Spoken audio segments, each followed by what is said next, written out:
Hello everyone, welcome to Subraswamy Official. In today's video, we will learn carbon and its compounds in a simple and easy way for class 8 science. So let's begin today's lesson about carbon. Carbon is a non-metal. Its symbol is C. The atomic number यानी जो carbon की परमाणु संख्या होता है 6, which means it has 6 protons and 6 electrons. The valency of carbon is 4, so it can form 4 bonds with other atoms. Carbon forms a large number of compounds. This is because carbon atoms can join with each other to form long chain. This special property is called catenation. Carbon nature में दो तरीके से मिलता है, एक है free state और दूसरा कॉम्बाइन स्टेट. फ्री स्टेट जैसे कि sometimes carbon likes to stay single, no bonding, no tension. जैसे कोल, डायमंड, ग्राफाइट, ये सब फ्री स्टेट में रहते हैं.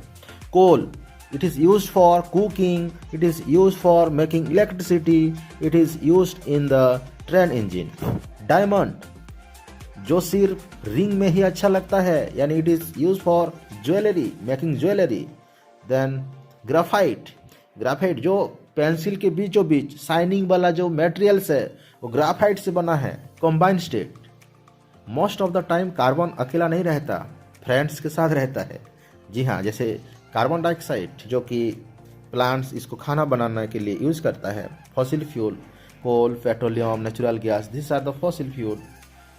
लिविंग ऑर्गेनिज्म, प्लांट्स और एनिमल, मतलब हम भी कार्बन से बने हैं.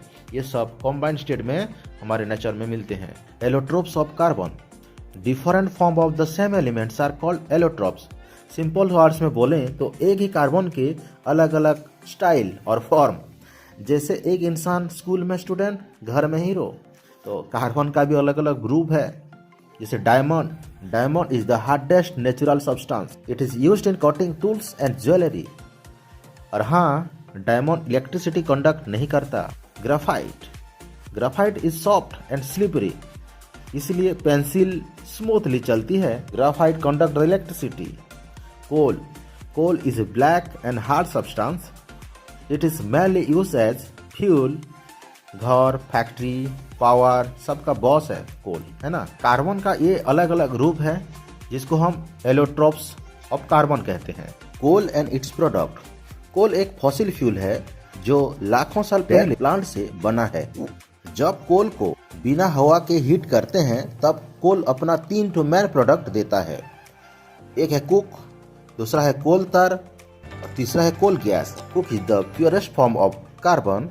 इसका यूज फ्यूल के रूप में होता है और स्टील मेकिंग में भी यूज किया जाता है. कोल तर एक थिक ब्लैक लिक्विड, इसका यूज होता है रोड बनाने में, डाइज, मेडिसिन, नेफ्थलीन के लिए. कोल गैस एक गैसियस फ्यूल है, इसका यूज होता है हीटिंग और लाइटिंग के लिए. पेट्रोलियम, पेट्रोलियम एक डार्क ऑयली लिक्विड होता है, जमीन के अंदर गहराई में पाया जाता है. पेट्रोलियम को डायरेक्टली यूज नहीं किया जाता, इसे पेट्रोलियम रिफाइनरीज में ले जाकर रिफाइन किया जाता है. रिफाइनिंग का मतलब होता है पेट्रोलियम को अलग अलग यूजफुल प्रोडक्ट में बदलना. प्रोडक्ट ऑफ पेट्रोलियम जैसे कि petrol, diesel, kerosene, LPG, bitumen, ये सब प्रोडक्ट है पेट्रोलियम के. पेट्रोलियम से कई इंपॉर्टेंट प्रोडक्ट मिलते हैं. तो पहला है पेट्रोल. पेट्रोल का यूज कार्स, बाइक, स्कूटर चलाने के लिए होता है. डीजल जैसे कि heavy vehicle, buses, truck, train, generator में डीजल का इस्तेमाल किया जाता है. किरोसिन, किरोसिन का यूज स्टोव्स और लैंप के लिए होता है. एलपीजी, इसका full form liquefied petroleum gas. LPG का यूज कुकिंग गैस के रूप में घरों में होता है. बिटुमेन, बिटुमेन का यूज रोड्स बनाने के लिए किया जाता है. नेचुरल गैस, नेचुरल गैस एक फॉसिल फ्यूल है और ये क्लीनेस्ट फॉसिल फ्यूल माना जाता है क्योंकि ये बहुत ही कम पॉल्यूशन प्रोड्यूस करता है. नेचुरल गैस अक्सर पेट्रोलियम के साथ अंडरग्राउंड में मिलता है. सीएनजी का यूज व्हीकल्स में किया जाता है और ये लेस पोल्यूशन की वजह से एनवायरनमेंट फ्री भी है. कार्बन डाइऑक्साइड, कार्बन डाइऑक्साइड एक कलरलेस एंड ऑडरलेस गैस होती है मतलब इसका कोई रॉन्ग और स्मेल नहीं होता। ये एयर से हेवी होती है और बर्निंग को सपोर्ट नहीं करती, इसलिए फायर कंट्रोल में उसे यूज किया जाता है। Use of carbon dioxide fire extinguishers में यूज होती है। फोटोसिंथेसिस के लिए प्लांट्स कार्बन डाइऑक्साइड का यूज करता है। कोल्ड ड्रिंक्स में बबल्स के लिए यूज होती है, इसीलिए इन्हें कार्बोनेटेड ड्रिंक्स कहते हैं।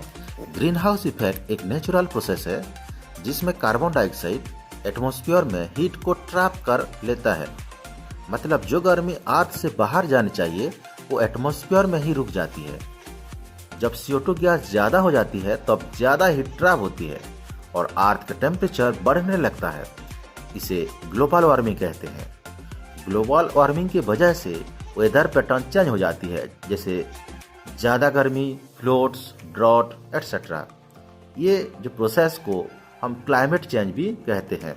So dear students, carbon dioxide gas के अलावा और भी कुछ ग्रीन हाउस गैसेस है, जैसे कि methane, nitrous oxide, water vapour and ozone. If you do not understand any part of the video, you can watch again. For notes, you can pause the video and take a screenshot. For more information, you can message me on my Gmail or WhatsApp. Please share this video link with your classmates and friends. This is Subra Swami and you are watching Subra Swami Official. Thank you for watching.